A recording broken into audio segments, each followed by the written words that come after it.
Thank you, Heath. With wildfires still spreading in some areas, getting resources to control and contain them have been difficult. News 10's Jasmine Dean joins us in the studio now about how the Louisiana Department of Agriculture and Forestry has been fighting the fires. Jasmine.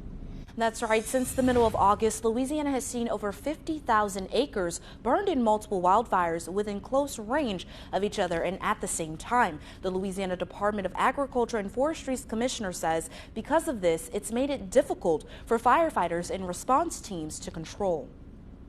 But, when you start fighting multiple wildfires, the Tiger Island fire, the 113, the Elizabeth, the Ida, the Ragley, all these big name fires and those in Sabine simultaneously.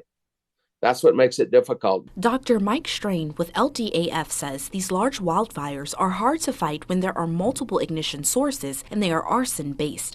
He says his department has been receiving assistance from several fire crews and response teams because of limited resources. We also have additional resources from 26 states that have come in to help us, as well as the National Forest Service and the National Guard and other agencies, local and state firefighters as well. He says the firefighting force on duty continues to have overflights in the areas to monitor the fires. He says one way they do this is by using infrared photography. What we're doing in multiple areas is we're using infrared photography to look and find the hot spots and get in there and try to extinguish them.